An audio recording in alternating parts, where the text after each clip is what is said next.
Germán, I can see your cover slide now, so I think we're good to go a second time. Okay. Yeah, no, apologies for that. So, well, thank you very much, Mark, and good morning, everyone, and I'm pleased to join you today. IMEXHS is an innovative provider of medical imaging software that is designed to deliver better outcomes for doctors and patients by improving productivity and reducing healthcare costs. I am one of the co-founders of the company, which was established in 2012 to solve a specific problem. We had a contract to take images and scans at a clinic in the Amazon jungle, but there was no radiologist available, and the bandwidth was only 250K. At the time, the only solution was to develop a teleradiology product ourselves that could be delivered over the internet, and this became the core of our Hiruko platform.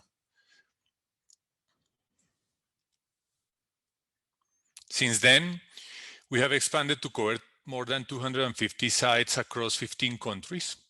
Over 2,000 radiologists now use our imaging solutions, which are developed by software engineers based in Colombia. Last year, we entered the US market, which represents a significant opportunity, and we have operations in Spain and Australia as well. Turning to some key elements of our business, the majority of our revenue is recurring, reflecting our subscription model, which is based on multi-year contracts. Our customer retention rate is over 95%, and we have never been displaced by a competitor.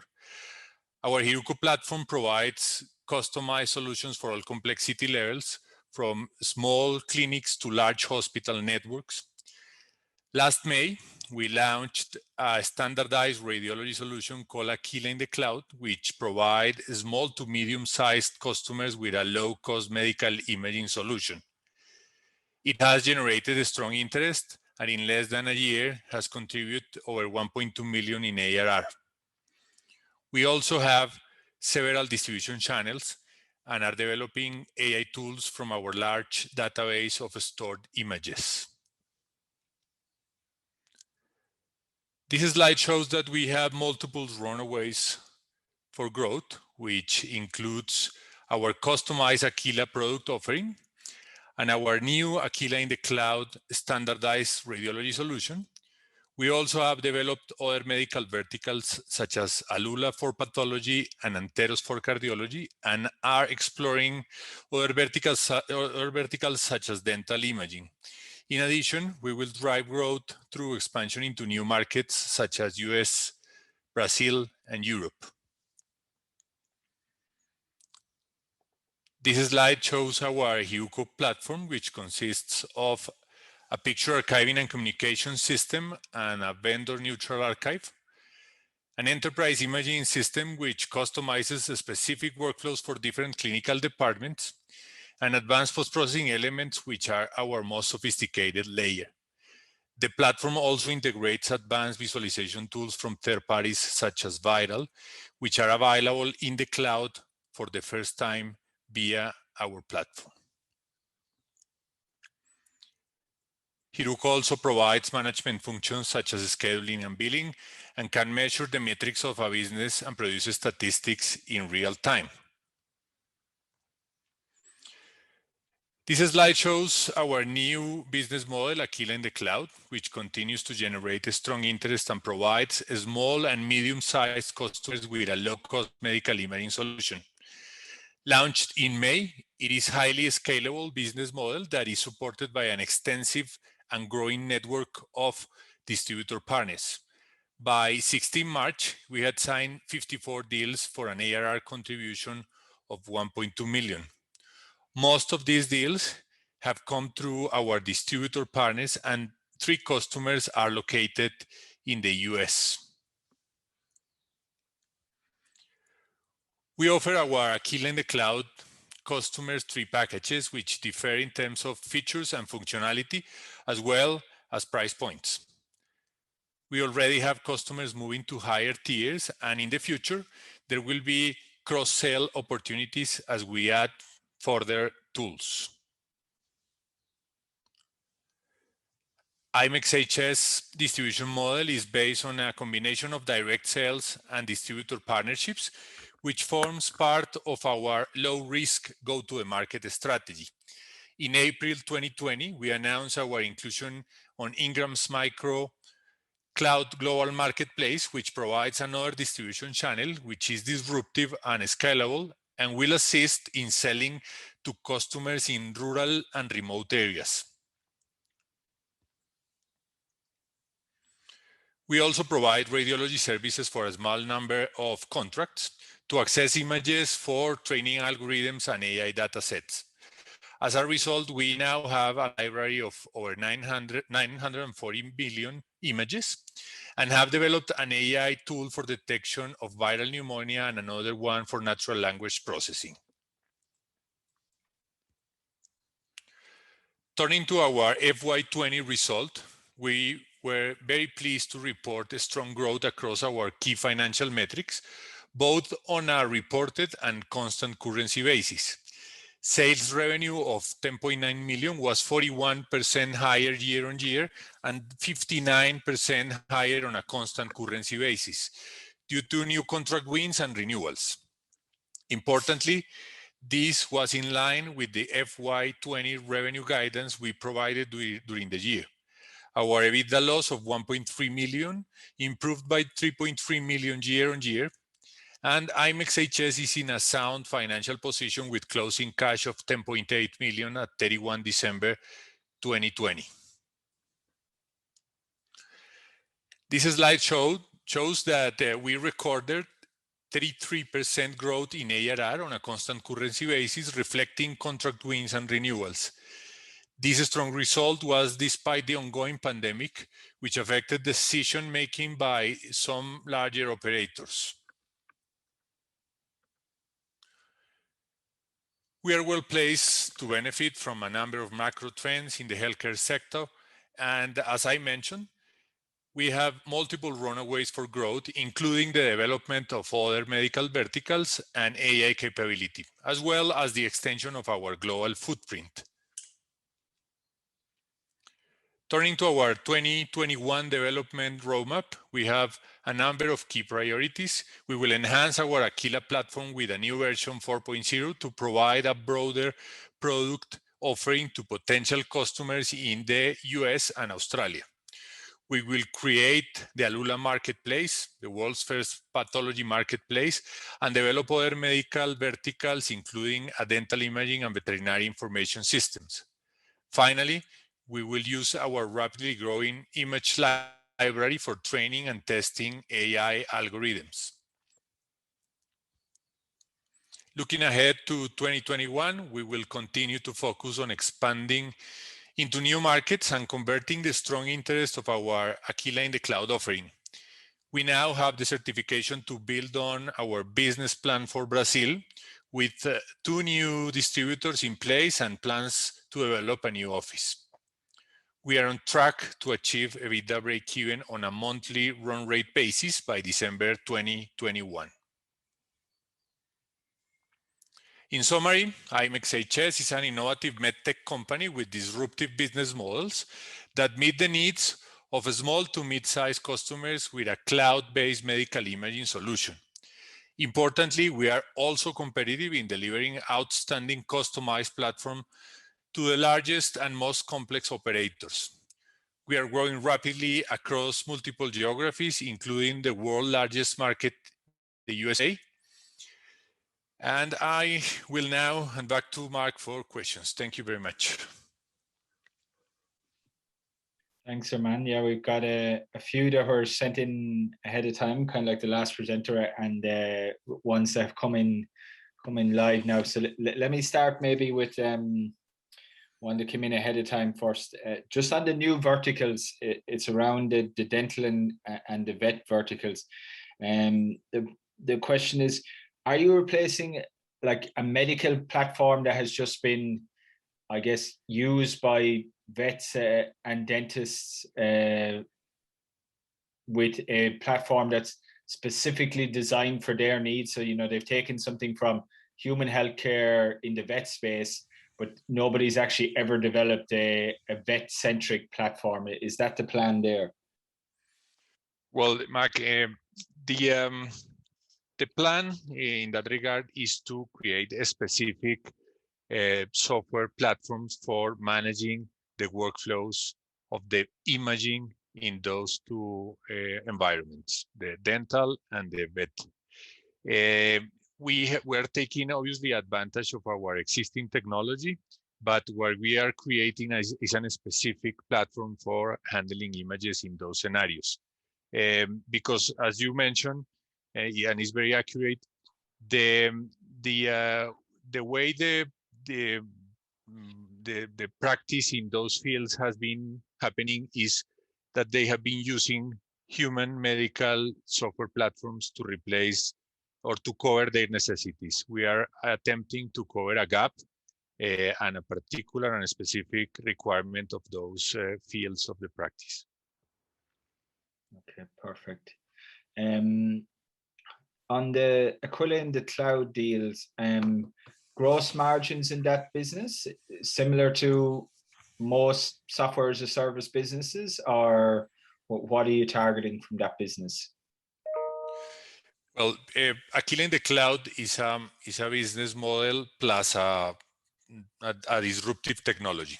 The only way to deliver this business model is having a specific architecture and a specific technology design. So taking advantage of the cloud architecture and of the multi-tenant architecture of our platform, we have developed a specific, very standardized software platform to deliver a standardized offer based on a subscription model to our customers. This is dedicated to the low end and mid end to the market, which is more or less underserved and non-attended by the existing providers or by the main brands in the world. It's a huge segment of the market, and our solution is filling very well this gap. Given it's very standardized, the scalability of the business model is very high, and the efficiency of the technology is also very high, delivering or resulting in very good margins and very good and in a very good financial structure. The margins in this business model for us are more than 80%. As soon as the customer increases the volumes or jumps into new packages, into more advanced packages, or starts doing acquiring additional services from a cross-sell perspective, the margins may increase. We are also working in improving these the cost structure to even go into more optimized margins, but by the moment we have more than 80% gross margin. Okay. And then another question on Aquila in the cloud. Early sales traction has been very promising, as you pointed out on that slide. The question is, do you accept or expect it to kind of continue at this, like kind of 50 to 60 deals a year, or do you expect it to increase from here now that, you know, it's getting a bit more well known in the market and people are more aware of the product? What's your kind of feel on take up going to be going forward?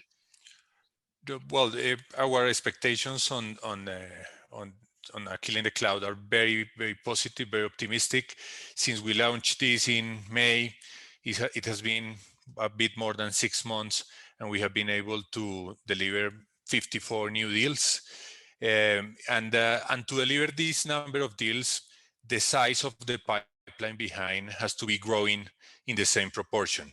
So with the trend, we have the growing trend we have in our pipeline and the growing trend we have in the actual delivery of signed deals.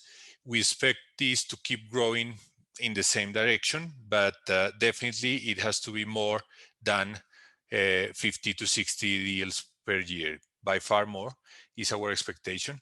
So we're not providing guidance on this regard, but what I can say is that given the traction the pipeline is getting and the actual delivery in the way it's happening, we expect to keep this trend, which is logarithmic. Okay. I think, yeah, I've got another question here that was emailed in. It's probably similar. The pipeline was previously reported as 100 opportunities in September and then 175 in December.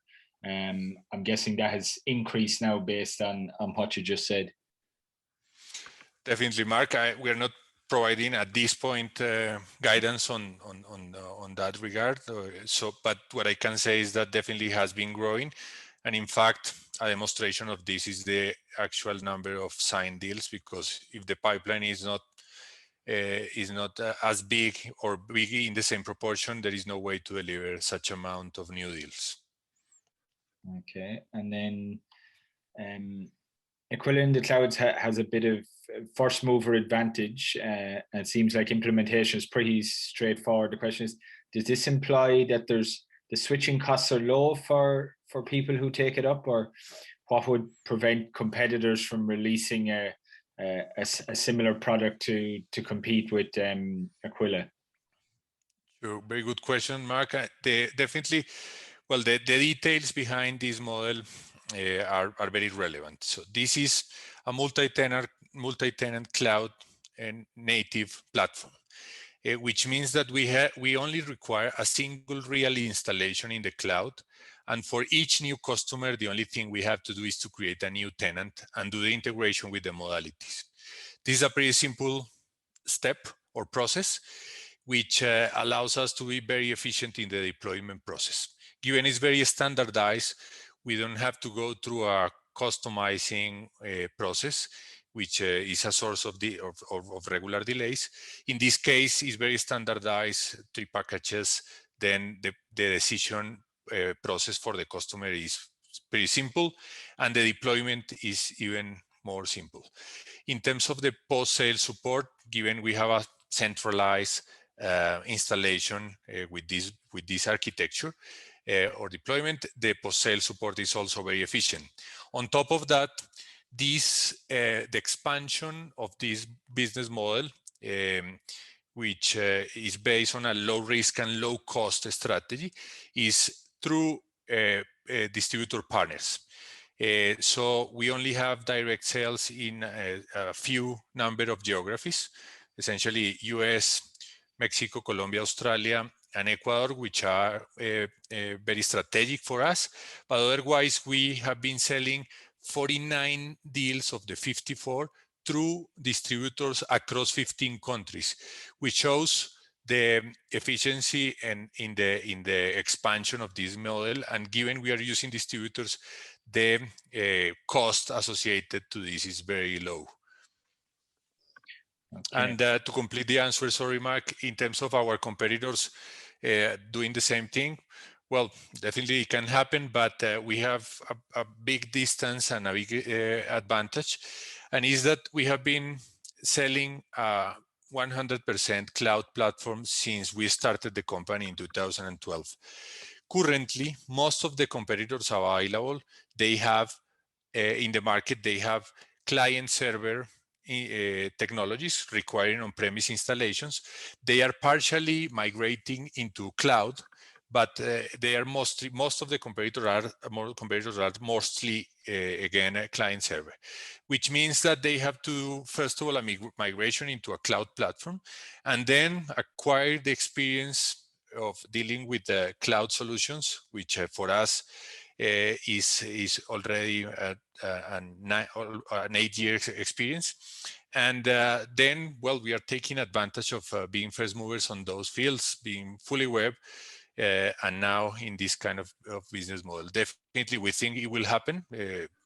We'll have competition, but in the meantime, we are planning to take advantage of being first movers.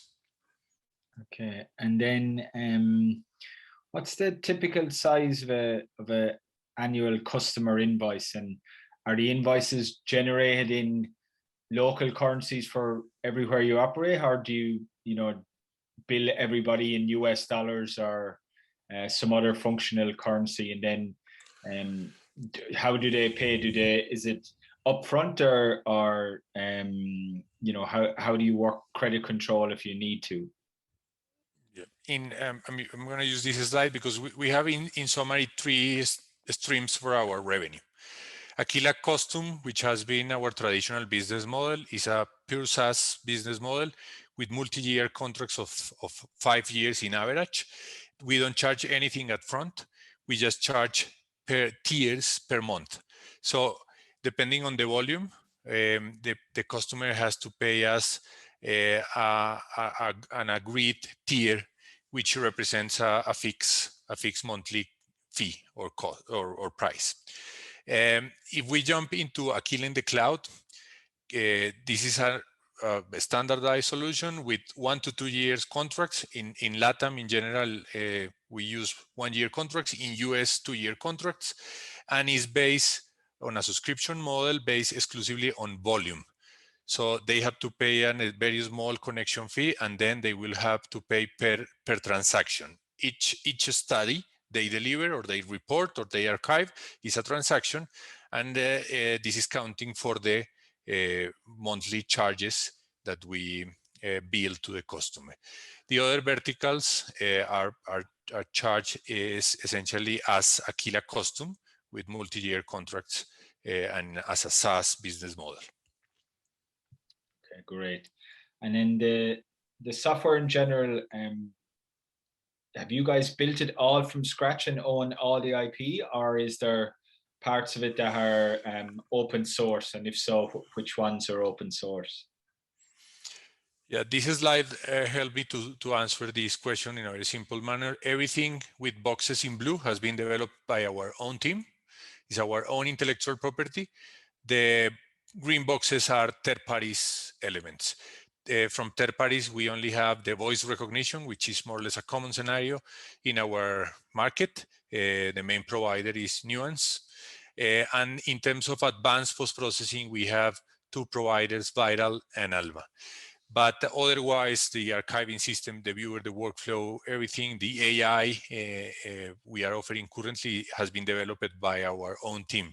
In terms of AI, we are planning to open for integration with third parties in order to accelerate the offer of AI tools.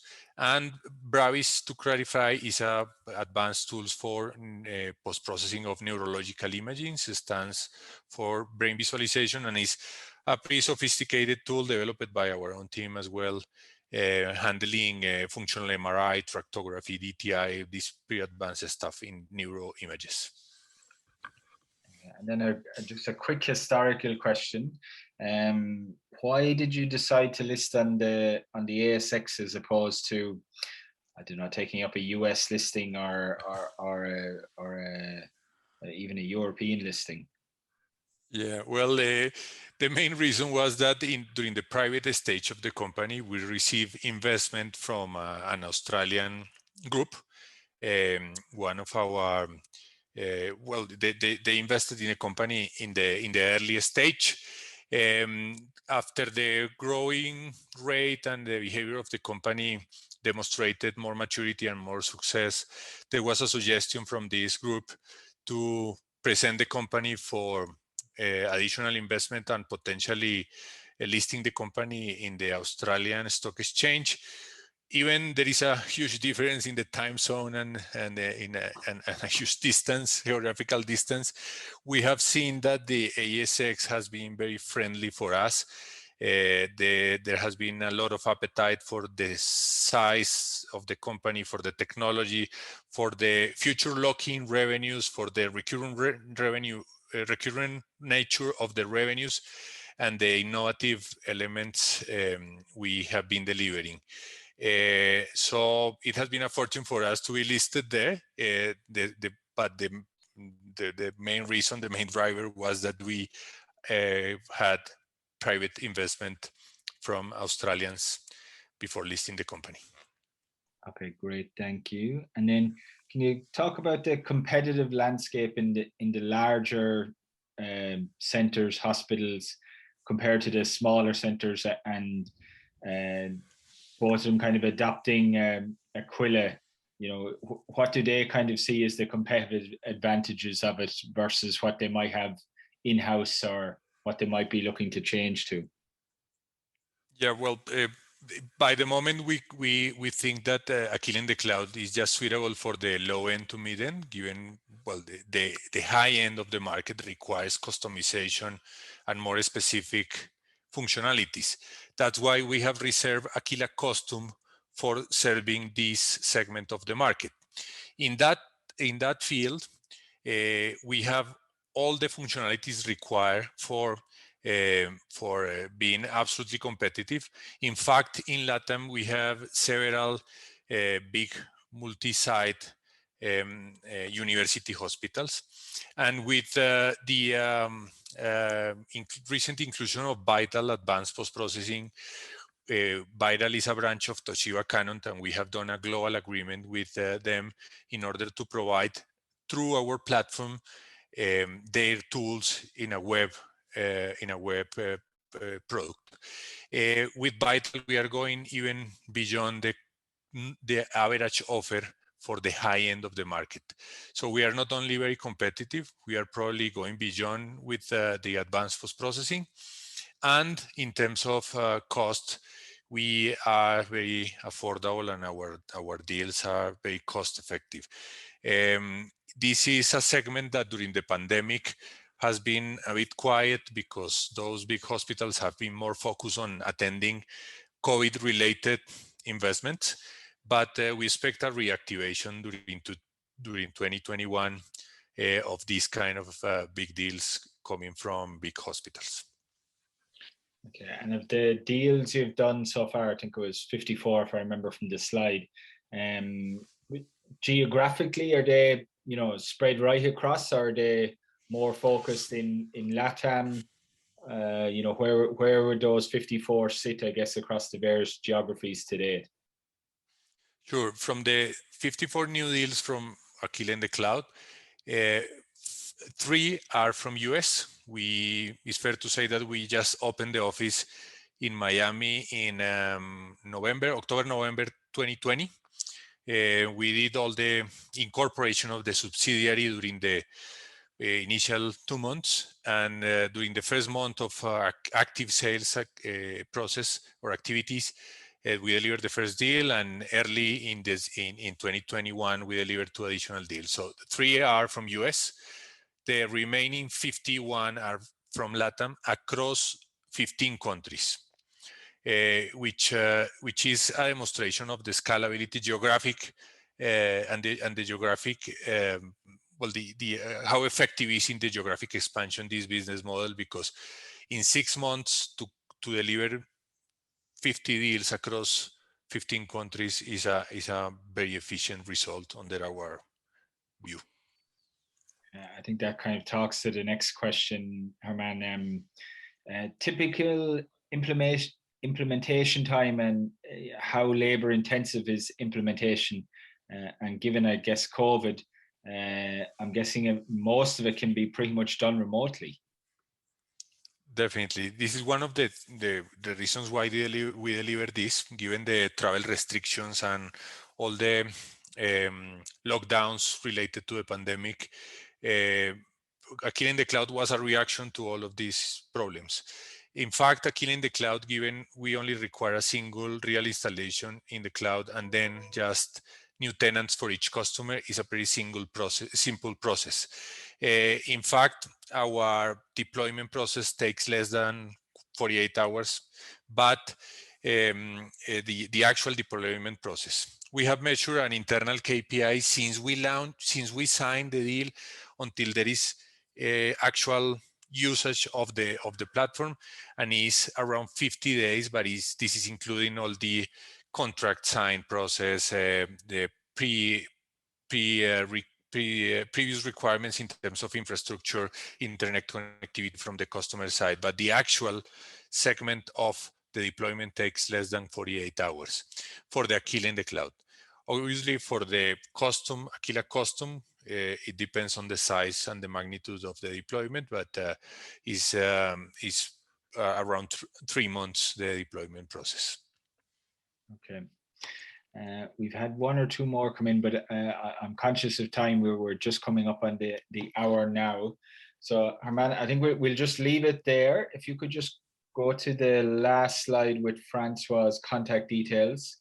Yeah, if anybody's got further questions, please contact Francois at Citadel Magnus. I'll just say very thanks to Germán for joining us. We navigated the technical issues in the end, and I'll wish everybody a good rest of their Thursday. Thank you very much, Mark. And thank you everybody for making the time this morning. Thanks, Germán. Thanks, everyone.